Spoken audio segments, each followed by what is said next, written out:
My name is Kamal Kishore Pal and I am a student from Scholarback in this campus. And my question for you is, according to Islam, it is said that God has created human beings who would worship Him. But what is the reason behind creating human beings even though He had so many worshippers in the form of angels? ہمارے ہندو بھائی نے بہت اچھا سوال پوچھا ہے. اس نے کہا کہ خدا نے انسان کو بنایا ہے تاکہ وہ خدا کی عبادت کر سکے. ایسا ہی کہا گیا ہے قرآن میں بھی, سورہ دھریات میں سورہ نمبر 51 آیت نمبر 56 میں, وَمَا خَلَقْتُ الْجِنَّ وَالْإِنسَ إِلَّا لِيَعْبُدُونَ. اللہ تعالیٰ فرماتے کہ ہم نے جن اور انسانوں کو بنایا ہے صرف اللہ کی عبادت کے لیے. تو سوال ہے ہندو بھائی کا, بہت اچھا سوال ہے کہ اللہ تعالیٰ کو عبادت کی ضرورت کیا ہے؟ اتنی چیز ہے, فرشتے ہیں, تو انسان اللہ کی عبادت کیوں کرے؟ کیا اللہ کو ضرورت ہے؟ بہت اچھا سوال ہے, بہت اہم سوال ہے. مثال کے طور پہ ہم کہتے ہیں اللہ اکبر, اللہ بڑا ہے, اللہ مہان ہے. ہم اللہ مہان بولنے سے اللہ مہان نہیں ہو جاتا ہے. ہم بولے یا نہ بولے اللہ مہان ہے, اللہ اکبر ہے. ہم چاہے بولے یا نہ بولے اللہ کو فرق نہیں پڑتا. اگر ہم نہیں کہیں گے اللہ اکبر تو کیا اللہ نیچے ہو جائیں گا, اللہ کم ہو جائیں گا؟ نہیں. کیوں ہم کہتے ہیں کہ اللہ مہان ہے؟ اللہ تعالیٰ فرماتے ہیں سورہ فاتر سورہ نمبر 35 آیت نمبر 15 میں لکھا ہے کہ اللہ doesn't require the creation but we require him. اللہ سبحانہ و تعالیٰ کو ہماری ضرورت نہیں ہے لیکن ہم کو اللہ کی ضرورت ہے. ہم اللہ سبحانہ و تعالیٰ کی تعریف کرتے ہیں, عبادت کرتے ہیں ہمارے فائدے کے لیے. مثال کے طور پہ جب بھی ہم کسی کی تعریف کرتے ہیں ہم اس کی بات مانتے ہیں. مثال کے طور پہ اگر آپ کی والدہ کو ہارٹ اٹیک ہوتا ہے اور آپ جانتے ہیں کہ ایک ہارٹ اسپیشلسٹ جو دنیا میں سب سے بہتر ہے وہ آپ کے پاس آتا ہے یا موجود ہے, اور ایک کویک ہے, ایک اجنبی انسان, اگر وہ اجنبی انسان آپ سے کچھ کہیں گا کہ آپ کے والدہ کو بچانے کے لیے یہ چیز کرو, اور ایک مشہور ہارٹ اسپیشلسٹ جو آپ بھی جانتے ہیں اگر وہ کہیں گا کہ آپ کے والدہ کو بچانے کے لیے یہ کرو, آپ کس کی بات مانیں گے؟ آپ مانیں گے ہارٹ اسپیشلسٹ کی بات. کس کی بات؟ Heart specialist. کیوں؟ وہ ہارٹ اسپیشلسٹ مشہور ہارٹ اسپیشلسٹ ہے.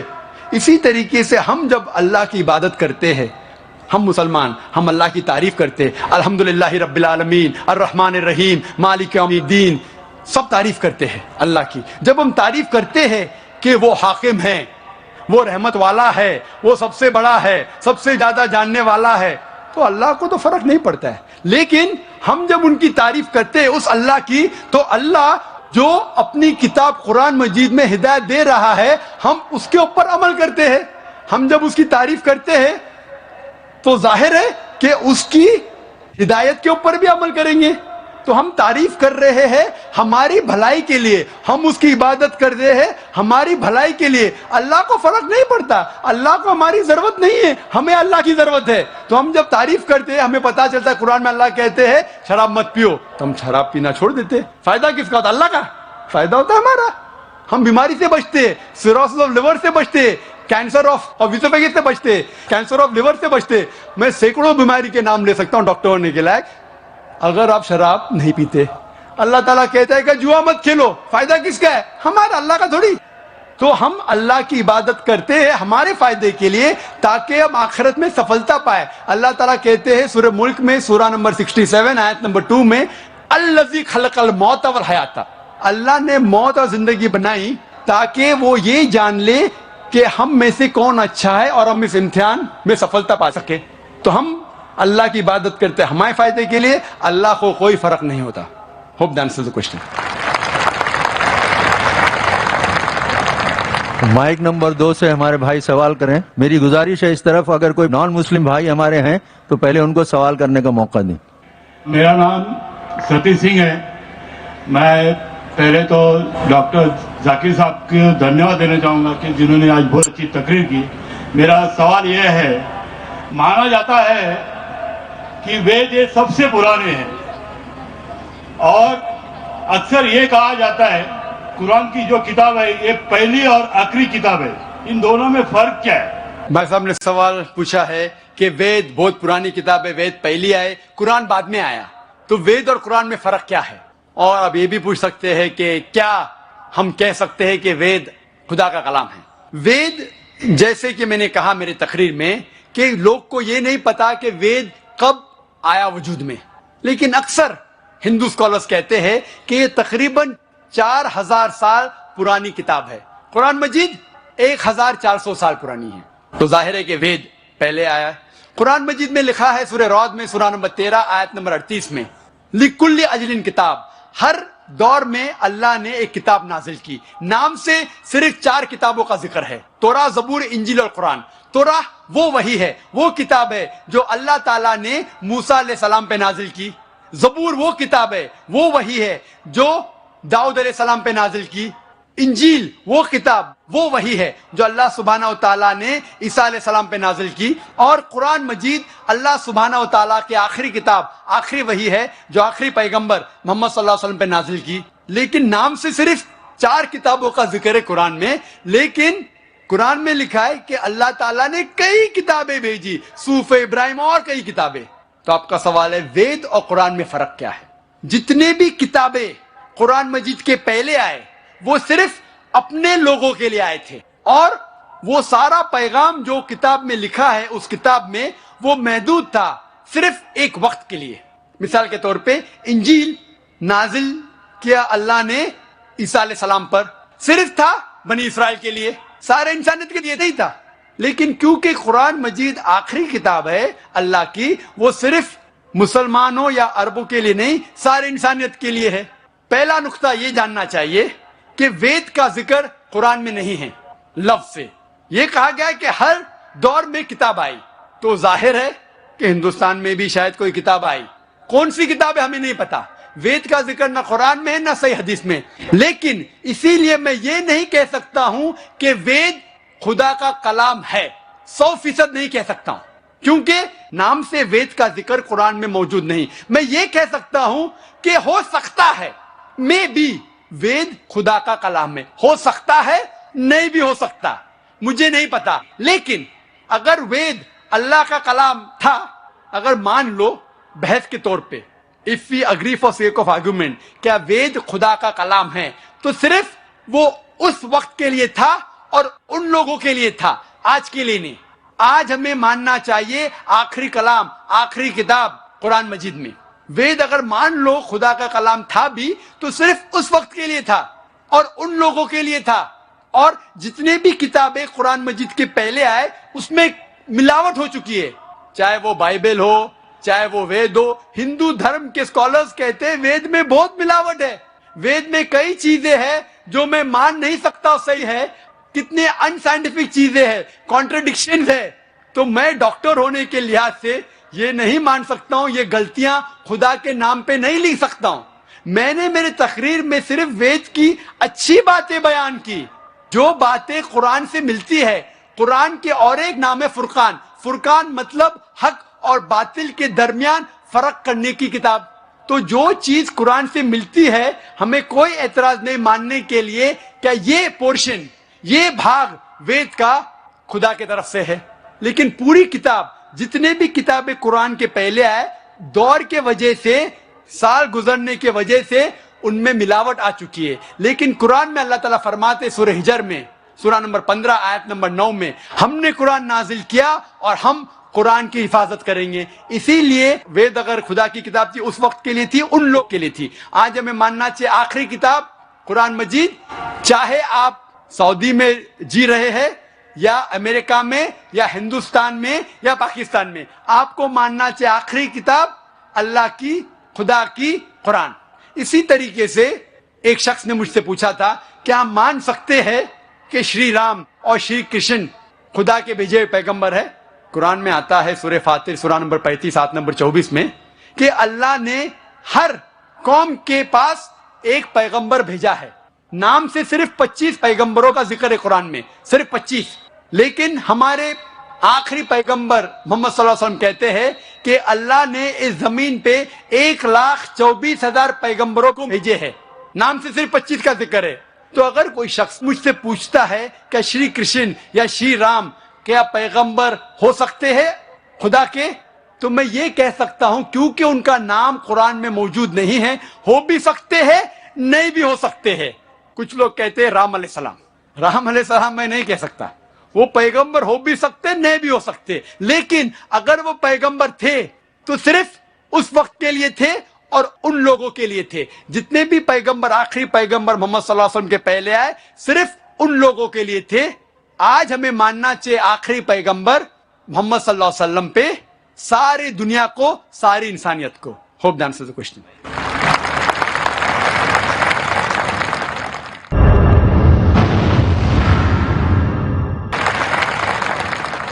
I am Kalpana and I am an engineer by profession. Zakir Naik, in your speech you have mentioned that Hindu is a geographical definition. Then is it okay to call Muslim as a Hindu? Rather, I would like to ask you whether a Muslim would like to be called as a Hindu. بہن نے اچھا سوال پوچھا ہے کہ ہندو ایک geographical definition ہے, تو کیا میں پسند کروں گا اپنے آپ کو ہندو بولنا؟ کیا مسلمان اپنے آپ کو ہندو بول سکتے؟ جیسے میں نے کہا, ہندو کے دو ڈیفینیشن ہیں. جغرافیکل وائز بے شک میں ہندو ہوں کیونکہ میں بھارت دیش میں رہتا ہوں. جغرافیکل ہندو کے معنی وہ شخص جو ندی سندھو یا ندی انڈس کے پاس رہتا ہے, اور میں اس دیش میں رہتا ہوں, اور میں گرو سے کہہ سکتا ہوں کہ میں انڈین ہوں. I am proud to be an Indian. اگر میں اس کا ترجمہ کرتا ہوں تو جغرافیکلی میں ہندو ہوں, لیکن ریلیجیسلی اگر آپ مجھ سے پوچھتے ہیں کیا میں ہندو ہوں, کیا میں ہندو دھرم کی کتابوں میں مانتا ہوں, ساری چیزوں پہ عمل کرتا ہوں, تو میں دھارمک طور سے ہندو نہیں ہوں, کیونکہ میں مطالعہ کر چکا ہوں. اس میں کئی چیزیں صحیح بھی, کئی غلط بھی ہے, کئی ٹکراؤ ہے, تو اس کو میں قبول نہیں کر سکتا. تو جغرافیکلی میں ہندو ہوں, دھارمک طور سے میں ہندو نہیں ہوں. جغرافیکلی میں ہندو ہوں اور ساتھ ساتھ مذہبی میں مسلم ہوں, کیونکہ میں ساری خواہشات, ساری رضا میری اللہ کے حوالے کر چکا ہوں, اسے کہتے ہیں مسلم. So I am a Muslim religiously. Geographically I am an Indian, which you can say geographically I'm a Hindu but not religiously. Hope that answers the question. Hello, I am Rubina Attar, and my question to you is, though there are many similarities in Islam and Hinduism, when a Muslim girl marries a Hindu boy, it is not accepted by our society, though she might succeed in bringing him to Islamic way of living. Yet, when a Muslim boy marries a Hindu girl, converts her to Islam, but later on she never accepts Islamic etiquettes, so what should be done? Please, can you suggest steps or measures which should be there in such marriages? بہن نے سوال پوچھا ہے کہ جب ایک مسلم مرد ہندو عورت سے شادی کرتا ہے اور اسے کنورٹ کرتا ہے, بھلے وہ اسلام مذہب کو فالو نہ کر سکے تو بھی کوئی تکلیف نہیں, لیکن جب ایک مسلمان خواتین ایک ہندو مرد سے شادی کرتی ہے تو ایکسیپٹڈ نہیں ہے. یہ غلط فہمیاں ہیں. صحیح میں ہمیں دیکھنا چاہیے کہ قرآن میں کیا لکھا ہے. قرآن میں لکھا ہے سورہ بقرہ میں, سورہ نمبر 2 آیت نمبر 221 میں, کہ اے مومنو, اے مسلمانوں, کوئی بھی مشرک عورت سے شادی مت کرو جب تک وہ ایمان نہ لائے. ایک مسلمان عورت, ایمان والی عورت, چاہے وہ کتنی بھی بدصورت ہو, چاہے وہ جھاڑو والی ہو, وہ ایک مشرک سے بہتر ہے. اگر آپ کو کوئی مشرک یا مومنہ سے شادی کرنا ہے تو قرآن میں لکھا ہے کہ مومنہ سے کیجئے, مسلم عورت سے کیجئے. اگر مشرک ہے تو جب تک وہ ایمان نہ لائے اس سے شادی کرنا حرام ہے, کیونکہ ایک مومن عورت بھلے وہ جھاڑو والی ہے, کتنی بھی بدصورت ہو, لیکن اگر ایک مشرکہ ہے, چاہے وہ سب سے خوبصورت عورت ہو دنیا میں, سب سے مالدار ہو, ایک مومن جس کے پاس ایمان ہے وہ اس مشرکہ سے بہتر ہے.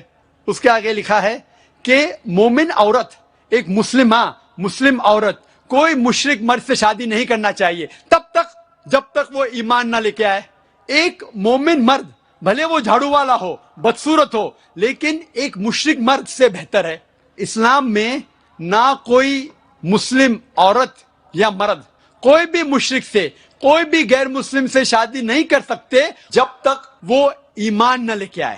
تو دونوں کیس میں irrespective whether the Muslim is a girl or a boy, when they marry, the opposite partner should become a Muslim.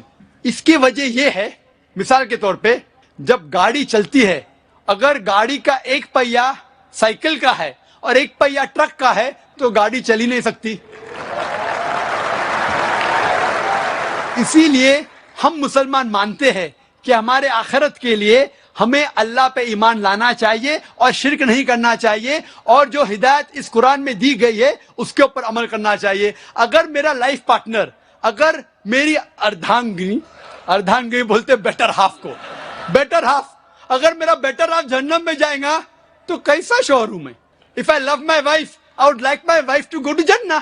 ہم جب کہتے ہندی میں اردھانگنی, بیٹر ہاف ان انگلش, پتنی, بیوی, ہم یہ چاہیں گے کہ جس سے ہم پیار کرتے ہیں وہ بھی جنت میں جائے. تو اسی لیے ہمیں پہلے یہ دیکھنا چاہیے کہ جس سے ہم شادی کرتے, چاہے وہ لڑکی یا لڑکا ہو, مرد یا عورت ہو, پہلے ہمیں یہ جاننا چاہیے کہ اس کے اصول اس دنیا میں جینے کے اس آخری کتاب قرآن مجید کے مطابق ہے. پھر ہی ہم اس سے شادی کر سکتے اور ہم آخرت میں سفلتا پا سکتے. Hope the answers the question.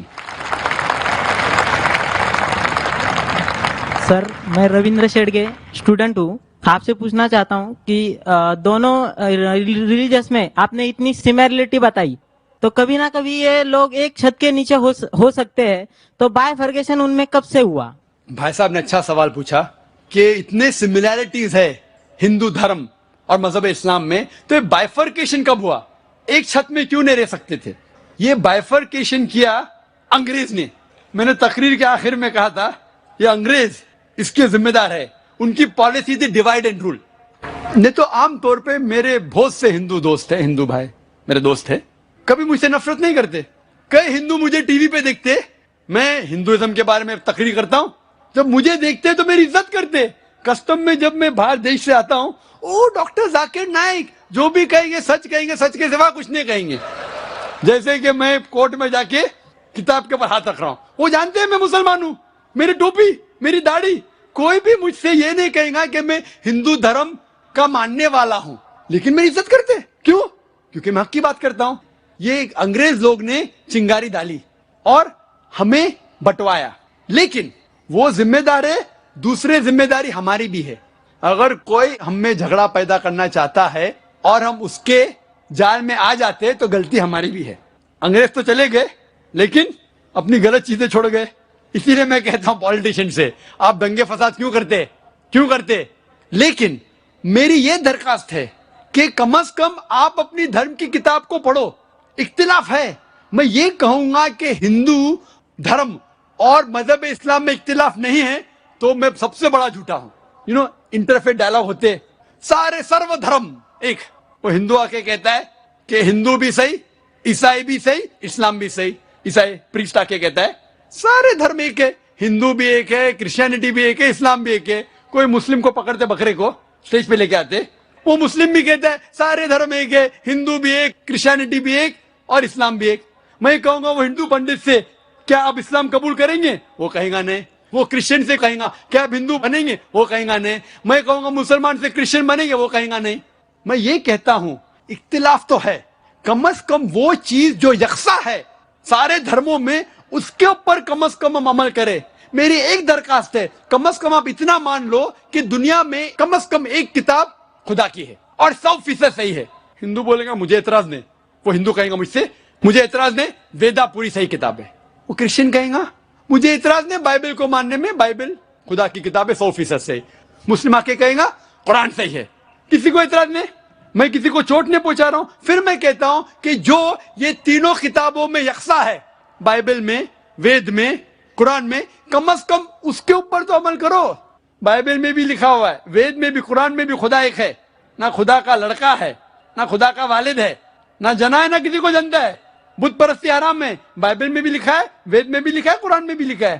پیغمبر آنے والے, بائبل میں لکھا ہے, قرآن میں, وید میں. محمد صلی اللہ علیہ وسلم آنے والے, وہ بھی لکھا ہے. محمد صلی اللہ علیہ وسلم کے اوپر عمل کرو, وہ بھی لکھا ہے. تو جو چیز اختلاف کی اس کو چھوڑ دو, کم از کم جو چیز یکساں ہے اس کے اوپر تو عمل کرو. تو میں جھوٹ موٹ کا یہ نہیں بول رہا ہوں کہ سارے دھرم ایک ہے. میں تقابل مذاہب کا طالب علم ہوں. اگر میں ایسا کہوں گا تو سب سے بڑا جھوٹ کہہ رہا ہوں. میں یہ کہتا ہوں کہ آپ کے کتاب کا مطالعہ کرو, کم از کم جو چیز یکساں ہے اس کے اوپر عمل کرو. جو ڈفرینسز ہے, اختلاف ہے, اس کو بعد میں دیکھیں گے. تعالوا الی کلمۃ سواء بین بینکم, آؤ ہم اس بات کی طرف جو آپ اور ہم یکساں ہے. سب سے پہلی بات اللہ نعبد الا اللہ, ہم عبادت کریں صرف اللہ کی اور کسی کی نہیں. صرف خدا کی. تو میں یہ کہہ رہا ہوں کہ یکسانیت ہے, اس کو ہم جانیں, اس کے اوپر عمل کریں. اور اگر آپ وید پڑھیں گے, وید میں لکھا ہوا ہے ایک آنے والا ہے پیغمبر, اس کا نام ہے نرشنسا, وہ قورما ہے. ایک کل کے اوتار آنے والا ہے, وہ آپ کو سیدھے راستے پہ لے کے جائیں گے. کل کے اوتار محمد صلی اللہ علیہ وسلم, اس پہ نازل ہوئی قرآن. تو میں کہہ رہا ہوں کہ وید کی کم از کم تحقیق کرو, ہندو دھرم کی کتاب کی تحقیق کرو, اور پھر ہم مل جل کے ایک چھت میں رہ سکتے اور ہمارے دیش کو آگے بڑھا سکتے. ہوپ دان سے کوشچن. مائک پہ سوال و جوابات کا سلسلہ ختم ہوا. پیپر سلپس پہ آئے ہوئے سوالات کے جوابات ہم ڈاکٹر صاحب سے لیں گے. پہلا سوال بھائی تشار ڈکشت کا ہے. آپ پوچھتے ہیں کہ آپ نے تو اپنے بھاشن میں ایمان کے پلرز کے بارے میں بتایا, کیا اسی طرح اسلام کے پلرز کے بارے میں کچھ ہے جو ہندو دھرم سے سامانتائیں رکھتی ہیں؟ بھائی تشار کا سوال تھا کہ میں نے تقریر میں اسلام میں جو ایمان کے ارکان ہیں اور ہندو دھرم میں ان دونوں کے بیچ یکسانیت ہے اس کا ذکر کیا. کیا ہندو دھرم اور اسلام کے ارکان میں یکسانیت ہے کوئی؟ جیسے میں نے تقریر میں فرمایا تھا کہ ساری یکسانیت کا ذکر کرنے کا وقت نہیں تھا, لیکن جب ہم تحقیق کرتے ہیں اسلام میں جو پلرز ہے, اسلام میں جو ارکان ہیں, اور ہندو دھرم میں یکسانیت کافی ہے. اللہ کے رسول محمد صلی اللہ علیہ وسلم فرماتے ہیں صحیح بخاری میں جلد نمبر 1 کتاب الایمان چیپٹر نمبر 1 حدیث نمبر 8 میں, اسلام 5 ارکان پہ مبنی ہے. اسلام کے 5 ارکان ہے. نمبر 1 لا الہ الا اللہ محمد رسول اللہ, توحید کے بارے میں. نمبر 2 صلاح. نمبر 3 زکوٰۃ. نمبر 4 صوم. اور نمبر 5 حج. پہلے رکن کا ذکر تو تقریر میں کر چکا ہوں میں, لا الہ الا اللہ محمد رسول اللہ, کہ خدا ایک ہے, ہمیں بت پرستی نہیں کرنا چاہیے اور صرف خدا کی عبادت کرنا چاہیے, اور آخری پیغمبر ہے محمد صلی اللہ علیہ وسلم.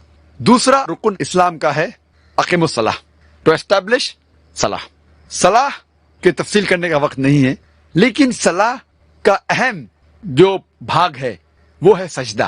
اور سجدہ کا ذکر قرآن مجید میں 92 ٹائمز آتا ہے, اور اللہ تعالیٰ فرماتے ہیں سورہ ال عمران میں سورہ نمبر 3 آیت نمبر 43 میں, یا مریم اقنتی لربک واسجدی وارکعی مع الراکعین, اے میری آپ سجدہ کرو اور رکوع کرو ان لوگوں کے ساتھ جو رکوع کرتے ہیں.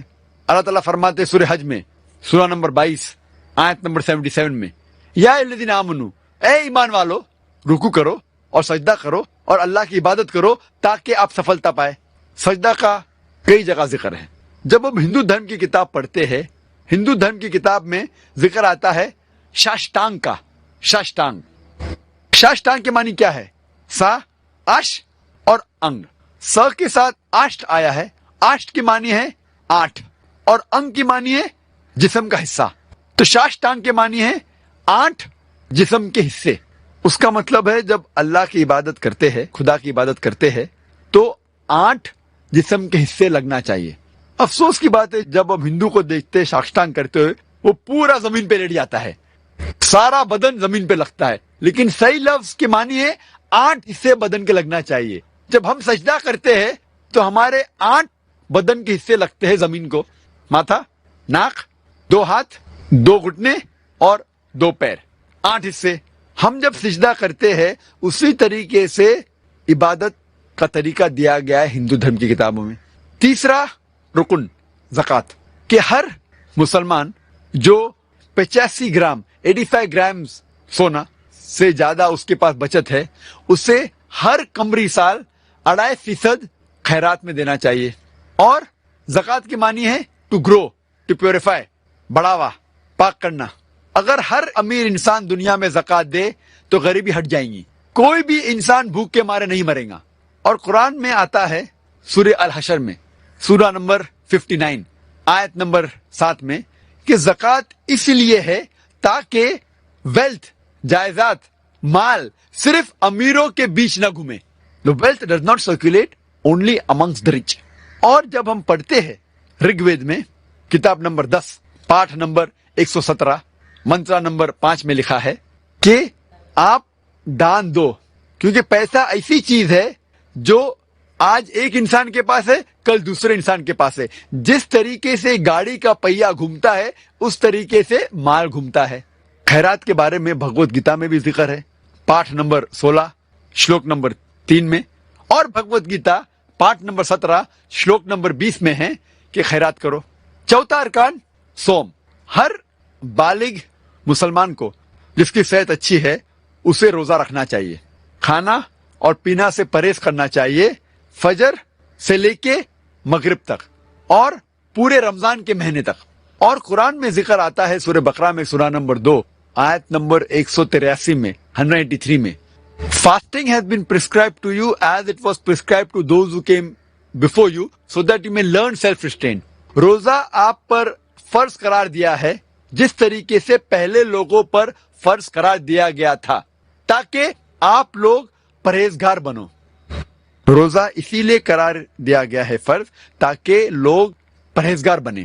آج کے سائیکولوجسٹ کہتے ہیں کہ if you can control your hunger you can control almost all your desire. اگر آپ بھوک پہ قابو پا سکتے ہیں تو آپ اپنے سارے خواہشوں پر قابو پا سکتے ہیں۔ روزے رکھنے کے کئی فائدے ہیں اگر آپ صحیح طریقے سے روزہ رکھیں، جس طریقے سے اسلام میں ذکر آتا ہے پورے مہینے تک، ایک قمری مہینے تک۔ تو سائنس آج کہتی ہے آپ کا انٹسٹینل ایبزارپشن بڑھتا ہے، آپ کا کولیسٹرول لیول کم ہوتا ہے، اور روزے میں رمضان کے مہینے میں کئی غلط عادتیں آپ کے دور ہو جاتی ہے۔ اگر آپ سگریٹ پینا چھوڑ سکتے ہیں فجر سے لے کے مغرب تک، پھر انشاءاللہ پیدائش سے موت تک کے اب سگریٹ پینے کی ضرورت نہیں آپ کو۔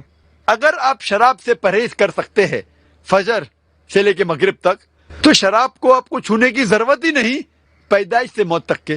روزے کا ذکر ہندو دھرم کی کتابوں میں بھی ہے، لیکن ہندو دھرم میں کئی قسم کے روزے ہیں۔ ایک قسم جس کا ذکر آتا ہے منوسمرتی میں پاٹھ نمبر 6 شلوکا نمبر 24 میں لکھا ہے آپ روزہ رکھو ایک مہینے تک۔ باقی کئی قسم کے روزے موجود ہے ہندو دھرم کی کتابوں میں۔ جب آپ پڑھتے منوسمرتی اس میں ذکر آتا ہے روزے کا پاٹھ نمبر 4 اور شلوک نمبر 222 میں، اور پاٹھ نمبر 11 شلوک نمبر 204 میں بھی۔ پانچواں رکن اسلام کا پانچواں رکن ہے حج۔ ہر بالغ مسلمان کو جو حیثیت رکھتا ہے مالی اور صحتی، اسے کم از کم زندگی میں ایک بار حج کرنا چاہیے، جس کے معنی اسے مکہ جانا چاہیے حج کے مہینے میں۔ اور حج ایک سب سے اچھا ایگزامپل ہے عالمی بھائی چارے کا، best example of international brotherhood, universal brotherhood. تقریباً 25 لاکھ لوگ آتے ہیں مختلف ممالک سے، امریکہ سے، انگلینڈ سے، انڈیا سے، پاکستان سے، انڈونیشیا سے، ملیشیا سے، اور مرد پہنے ہوتے 2 سفید کپڑے بنا سلائے ہوئے۔ آپ یہ نہیں پہچان سکتے آپ کے پاس جو کھڑا ہے وہ راجا ہے یا فقیر ہے۔ سب سے بہترین ایگزامپل ہے یونیورسل بردرہڈ کا، عالمی بھائی چارے کا۔ اور قرآن مجید میں لکھا ہے سورہ حجرات میں سورہ نمبر 49 آیت نمبر 13 میں، یا ایھا الناس انا خلقناکم من ذکر و انثی وجعلناکم شعوبا وقبائل لتعارفوا ان اکرمکم عند اللہ اتقاکم ان اللہ علیم خبیر۔ اے انسانوں، ہم نے تمہیں بنایا ہے ایک جوڑے سے، مرد اور عورت کے، اور ہم نے آپ کو قبیلے اور برادری میں بانٹا ہے تاکہ آپ ایک دوسرے کو پہچان سکو، نہ آپ ایک دوسرے سے نفرت کرے۔ اور آپ میں سے سب سے اچھا انسان وہ ہے جو تقوی رکھتا ہے۔ اللہ تعالیٰ کے نزدیک ایک انسان دوسرے انسان سے اونچا نہیں ہوتا ہے جات پات کی بنیاد پہ، مال کی بنیاد پہ، عمر کی بنیاد پر، جنس کی بنیاد پر، چاہے وہ امیر ہو یا غریب ہو، راجا یا فقیر، سفید یا کالا، پیلا یا گھیواں۔ اللہ تعالیٰ کے نزدیک ایک انسان دوسرے انسان سے اونچا ہو سکتا ہے صرف تقوی کی بنیاد پہ، صرف نیکی کی بنیاد پہ۔ اور ہندو دھرم کی کتابوں میں بھی کئی طرح کے تیرتھ ہے، پلگرمیج ہے، تیرتھ یاترا ہے۔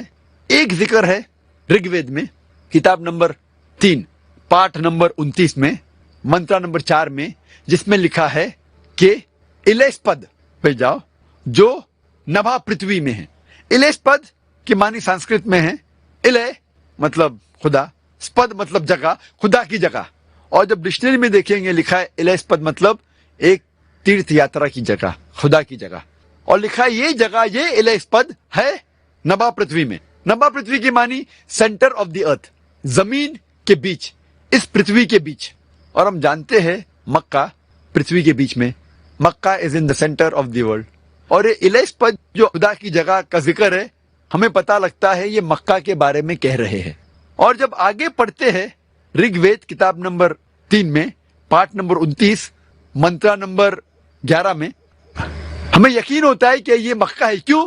اس میں ذکر آتا ہے نرشنسا کا, جو میں تقریر میں کہا نرشنسا, وہ آدمی جو پرشنسا کے لائق ہے, تعریف کے لائق ہے, جس کے معنی محمد صلی اللہ علیہ وسلم. تو جب الیس پد آیا, نبا پرتھوی آئے, محمد صلی اللہ علیہ وسلم آئے, تو کوئی شک نہیں باقی رہتا ہے کہ یہ جگہ جس کا ذکر ہے وید میں وہ ہے مکہ کے بارے میں. یہ مختصراً ساتھ تھا اسلام کے ارکان اور ہندو دھرم کے بیچ میں یکسانیت.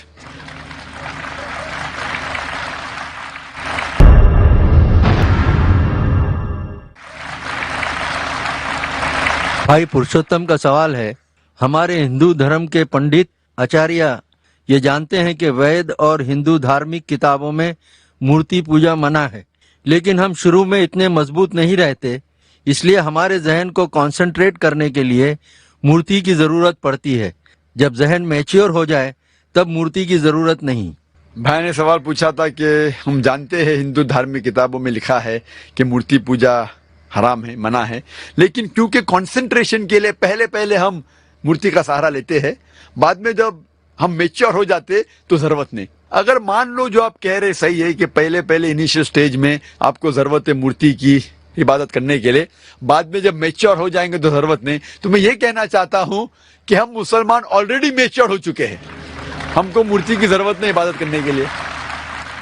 اور ایک سمے ایک پنڈت مجھ سے بحث کر رہے تھے اور کہہ رہے تھے یہی چیز کہ میں جانتا ہوں کہ مورتی پوجا حرام ہے, غلط ہے, لیکن کانسنٹریٹ کرنے کے لیے ضرورت پڑتی. مثال دی ان نے کہ جب ایک چھوٹا بچہ پوچھتا ہے یہ تھنڈر کیوں ہے, بادل کیوں گڑگڑاتے ہیں, یہ جب تھنڈر سنتے نا, یا آسمان سے آواز جو آتی ہے گڑگڑاہٹ کی, کیا ہے یہ؟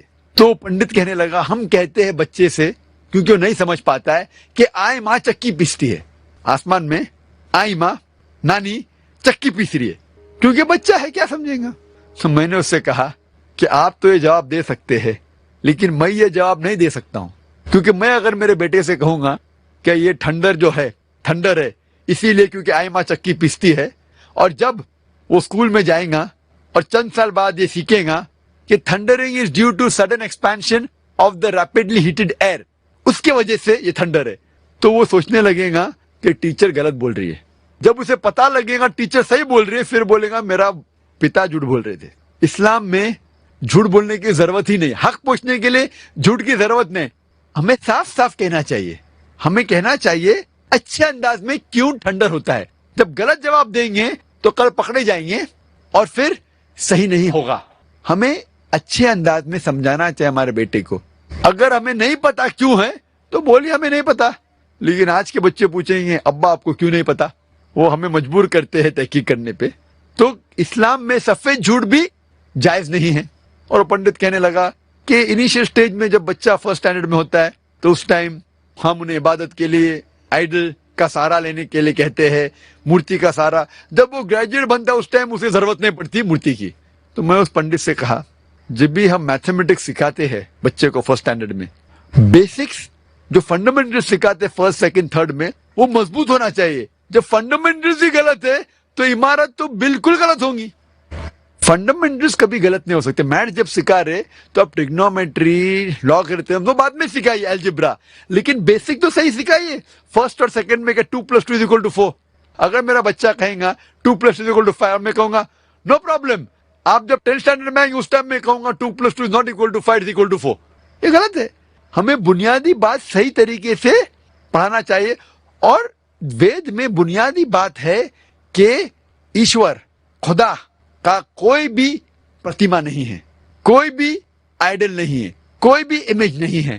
تو یہ ہم کس طریقے سے کہہ سکتے کہ پہلے چلیں گا بعد میں صحیح کروں. جو چیز غلط ہے غلط ہے, یہ ہمارا فرض ہے کہ ان کو بتائے کہ آئیڈل ورشپ غلط ہے, بت پرستی غلط ہے, اور صحیح چیز ہے کہ صرف ہم ایک خدا کی عبادت کرے جس کا کوئی بھی پرتیما نہیں ہے. Hope that answers the question. اگلا سوال پرکاش کلکرنی کا ہے. وہ پوچھتے ہیں پانی کو ہم الگ الگ زبانوں میں پکارتے ہیں, جیسے انگریزی میں واٹر, ہندی میں پانی, تمل میں تنی وغیرہ. تو پانی الگ الگ تو نہیں ہو جاتا، تو پھر گاڈ کو جیسس بولو، اللہ بولو یا رام بولو، تو وہ الگ الگ کیسے ہو جائے گا؟ وہ تو ایک ہی ہوگا۔ سوال ہے بھائی صاحب کا کہ پانی کو مختلف ناموں سے پکار سکتے ہیں، پانی کہو ہندی میں یا واٹر کہو انگلش میں یا تنی تامل میں، وہ سیم ہے، کچھ فرق پڑتا نہیں۔ اسی طریقے سے بھگوان کو آپ خدا کو گاڈ کہو یا جیزس کہو یا اللہ کہو یا رام کہو، ایک ہی ہے۔ اس سوال پہ جب غور کیا جائے تو میں مانتا ہوں کہ مختلف زبانوں میں الگ الگ دیگر نام ہوتے ہیں ایک وہی چیز کے لیے، ایک چیز کے لیے مختلف زبانوں میں مختلف نام ہوتے ہیں۔ مثال کے طور پہ پانی کہتے ہندی میں، انگلش میں ہم کہیں گے واٹر، اور گجراتی میں کہیں گے جل، تامل میں کہیں گے تنی، عربک میں کہیں گے موئے۔ لیکن شرط یہ کہ پانی کو ہی کہہ سکتے ہیں واٹر یا تنی یا موئے، جو پانی نہیں اس کو اگر کہیں گے واٹر یا جل یا تنی تو غلط ہو جائے گا۔ مثال کے طور پہ ایک میرا دوست مجھ سے کہتا ہے کہ میں ڈاکٹر نے کہا کہ روز صبح میں 1 گلاس پانی پیو، لیکن جب میں پانی پیتا ہوں کوشش کرتا ہوں تو الٹی آتی ہے۔ تو میں نے پوچھا کیوں آتی ہے؟ تو اس نے کہا نہیں، وہ پانی میں بدبو آتی ہے، اس پانی کا رنگ پیلا ہے۔ پھر سمجھ میں آتا ہے ہاں یہ پانی نہیں کچھ اور چیز پی رہا ہے، پانی کہہ رہا ہے لیکن پی رہا ہے کچھ اور، پی رہا ہے کچھ اور، کہہ رہا ہے پانی۔ میں لفظ میں کہنا چاہتا ہوں وہ پانی جس کو کہہ رہا ہے وہ پانی نہیں، وہ پیشاب ہے۔ تو پانی کو تنی کو واٹر کو چلے گا، لیکن غلط چیز کو اگر آپ پانی کہیں گے تو وہ صحیح نہیں۔ لوگ کہیں گے یہ کیسی مثال ہے، کون آدمی پیشاب کو پانی کہہ سکتا ہے؟ میں جانتا ہوں کہ عام کوئی بھی انٹیلیجنٹ آدمی، جو بھی آدمی کو بدھی ہے، وہ کبھی بھی غلط فہمی میں پیشاب کو پانی نہیں کہے گا۔ اسی طریقے سے وید میں، قرآن میں صاف طریقے سے لکھا ہے کہ ایشور کی مورتی نہیں ہے، ایشور کی پتیما نہیں ہے، بت پرستی مت کرو۔ پھر بھی ہم جانتے ہیں کہ سینکڑوں، ہزاروں، کروڑوں لوگ مورتی پوجا کرتے، انٹیلیجنٹ ہے، ڈاکٹرز انجینئر ہے، پھر بھی کرتے۔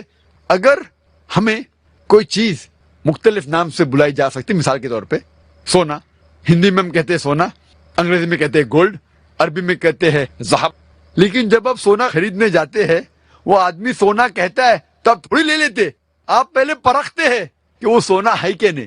اگر کوئی آدمی بولا کہ یہ سونا ہے تو کیا پیسے دے کے لے لیتے؟ آپ پرکھتے ہیں وتھ اے ٹچ سٹون، اور وہ جوہری آپ کو ثابت کرتا ہے کہ یہ سونا ہے، اور وہ گھستا ہے اور پھر کہتا ہے کہ یہ سونا ہو سکتا ہے کہ 24 کیرٹ گولڈ ہے، یا 22 کیرٹ گولڈ ہے، یا 20 کیرٹ ہے، یا 18 کیرٹ ہے، یا ہو سکتا ہے کہ وہ سونا ہی نہیں ہے، کیونکہ ہر چیز جو چمکتی ہے وہ سونا نہیں ہوتی۔ Everything that glitters is not gold.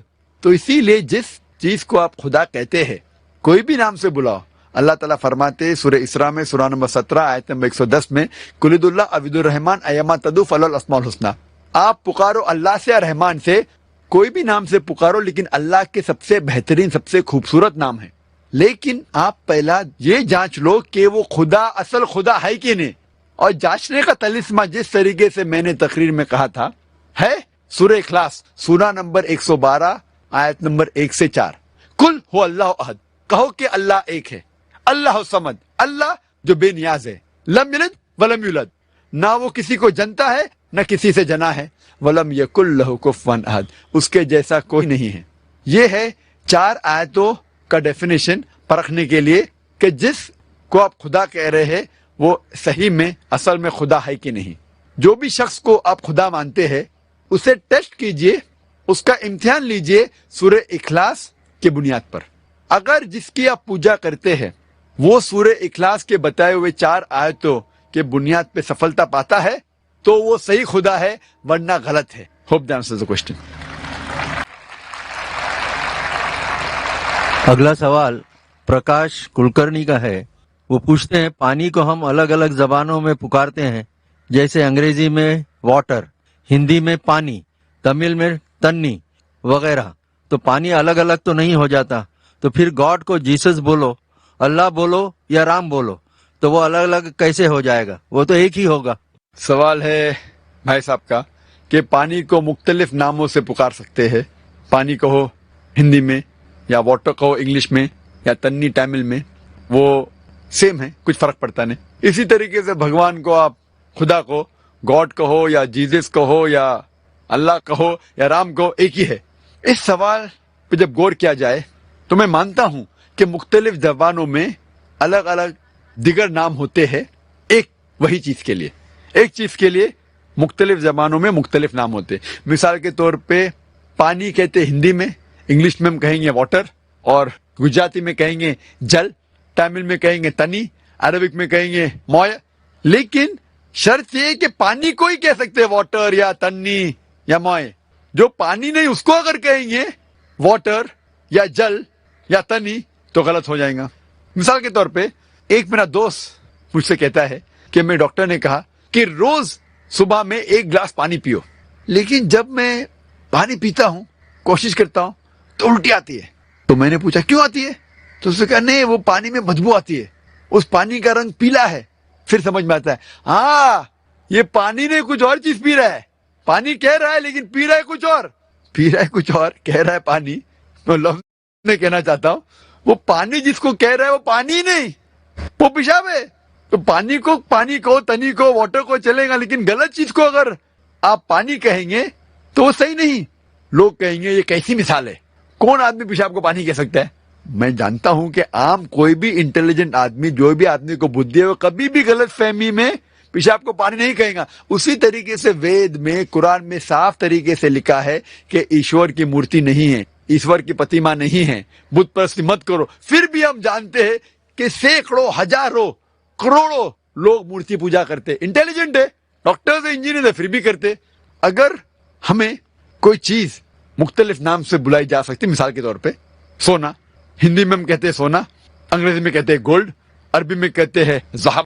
لیکن جب آپ سونا خریدنے جاتے ہیں، وہ آدمی سونا کہتا ہے تو آپ تھوڑی لے لیتے، آپ پہلے پرکھتے ہیں کہ وہ سونا ہے کہ نہیں. اگر کوئی آدمی بولا کہ یہ سونا ہے تو کیا پیسے دے کے لے لیتے؟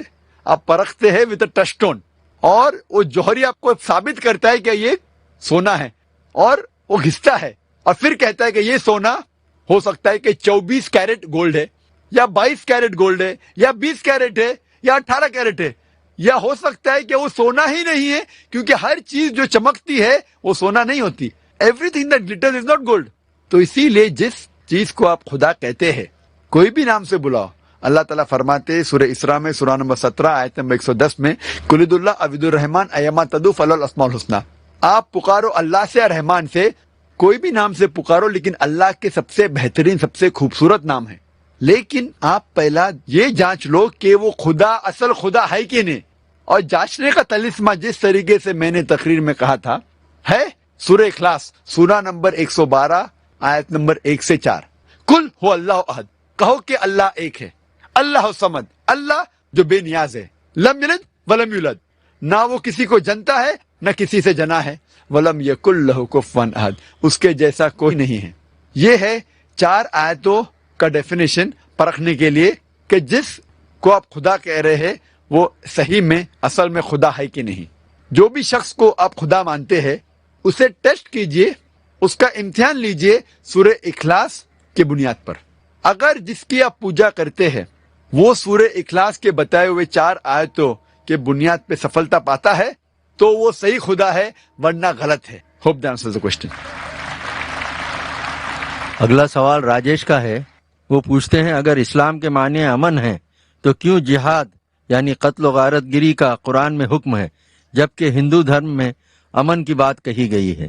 بھائی صاحب نے کہا کہ قرآن میں کیوں قتل کے بارے میں کہا گیا ہے جب اسلام مذہب ہے امن کا، اور ہندوازم میں امن کے بارے میں کہا گیا ہے. اکثر ہندو پوچھتے ہیں کہ قرآن میں جہاد کے بارے میں کیوں لکھا گیا ہے، کیوں قتل کے بارے میں لکھا گیا ہے. بہت سے لوگوں، غیر مسلم اور مسلم کو غلط فہمی ہے یہ لفظ جہاد کے بارے میں. جہاد آتا ہے لفظ جہادہ سے، جس کے معنی ہے جد و جہد کرنا. لوگوں کو غلط فہمی ہے کہ کوئی بھی جنگ، کوئی بھی مسلمان اگر کوئی بھی جنگ لڑ رہا ہے، چاہے خود کے فائدے کے لیے ہو، چاہے اپنے نام کے لیے ہو، چاہے مال کے لیے، اسے کہتے ہیں جہاد.